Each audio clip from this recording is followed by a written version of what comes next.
Assalamualaikum dan selamat pagi semua. Apa khabar semua murid hari ini?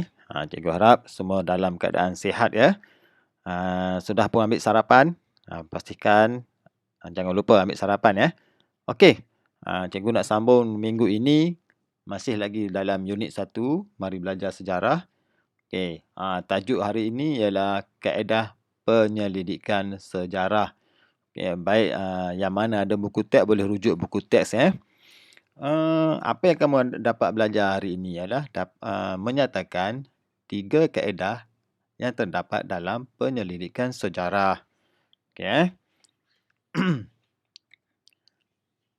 Apa itu kaedah penyelidikan sejarah? Kenapa pentingnya kaedah penyelidikan sejarah? Sebab apa? Salah satunya, okey, untuk mendapatkan maklumat bagi membuktikan peristiwa sejarah yang telah berlaku. Kita nak kaji sejarah yang lampau ni, dia ada kaedah dia. Ada kaedah dia. Baik. Okey, apakah kaedah yang digunakan? Ada 3 kaedah yang digunakan.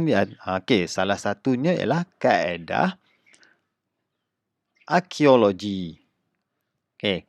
Arkeologi ni bahasa mudahnya kita panggil kaedah gali cari ataupun ekskavasi ya.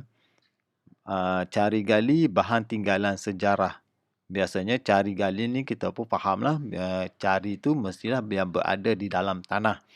Okey, kalau sejarah yang lampau ni biasanya berada di dalam tanah mungkin disebabkan oleh faktor cuaca atau iklim, atau juga mungkin disebabkan oleh faktor manusia tu sendiri. Kan? Kalau faktor cuaca ni biasanya disebabkan oleh gempa bumi, menyebabkan sesuatu tamadun tersebut tertimbus. Okay. Ada juga sebab oleh faktor manusia, seperti rangka manusia, dia proses pengebumian manusia bersama dengan bahan-bahan atau barangan seperti tembikar, logam dan sebagainya. Okey, antara contoh biasa yang diperolehi daripada kaedah arkeologi ni, contoh barangan seperti fosil. Fosil ni kita tahu, fosil ni adalah tinggalan haiwan dan tumbuhan. Okey. Tembikar, barangan logam, kulit siput. Kulit siput ni termasuk dalam fosil tadilah. Okey. Baik, seterusnya. Okey, kita tengok contoh kaedah arkeologi. Okey, contoh kaedah arkeologi yang pernah dilakukan oleh manusia. Yang ni di Malaysia. Okey, contoh satu tu di Malaysia, di Sungai Batu, Kedah. Tapak ni dikatakan antara tapak tamadun awal manusia, iaitu tamadun Kedah Kedah Tua. Okey, kota Kedah Tua. Dikatakan Kedah Tua ni wujud sebelum kerajaan Melayu Melaka lagi. Kemudian di Perak, rangka manusia yang dijumpai di Perak, Perak Man. Ni di muzium pun ada Perak Man ni. Kalau nak pergi tengok dekat muzium pun boleh ada. Selain daripada dijumpai di darat, ada juga kaedah ekologi ni dilakukan di dasar laut, tasik ataupun sungai. Yang biasa dasar laut ni orang cari ataupun orang kaji kapal-kapal yang karam. Okey, dasar laut. Kalau sungai dan tasik ni biasanya tamadun awal manusia yang tenggelam di dasar sungai. Ada juga yang contoh macam kota Babylon dulu yang tenggelam di dasar sungai atau tasik. Ada juga struktur purba lain macam seperti kuil-kuil lama yang terdapat di dasar tasik ataupun sungai. Okey. Kita pergi ke kaedah berikutnya ialah kaedah. Okey, satunya ialah kaedah lisan. Ini yang kedua, kaedah lisan. Apa itu kaedah lisan? Kaedah lisan ni kita faham dengan jelas kaedah temu bual. Siapa yang kita nak temu bual? Biasa orang yang kita temu bual tu adalah orang yang mempunyai maklumat tentang sejarah yang tepat. Okey, bukan sebarangan orang kita nak pergi temu bual, nanti kalau salah orang, salah maklumat kita dapat. Okey, kaedah-kaedah lisan ni ada cara-cara dia juga ya. Langkah yang pertama macam saya cakap tadi, kena kenal pasti orang tu.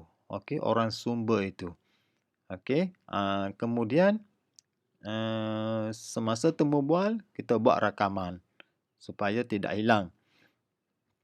Okey, selesai saja buat rakaman, salin balik rakaman tersebut, kemudian simpan data tersebut. Lepas simpan, kita proses dan buat penulisan. Okey, kenapa buat penulisan? Supaya hasil kajian kita dapat digunakan oleh orang lain di masa hadapan. Kan? Baik, okey. Yang kaedah terakhir ialah kaedah bertulis. Okey, kaedah ini biasanya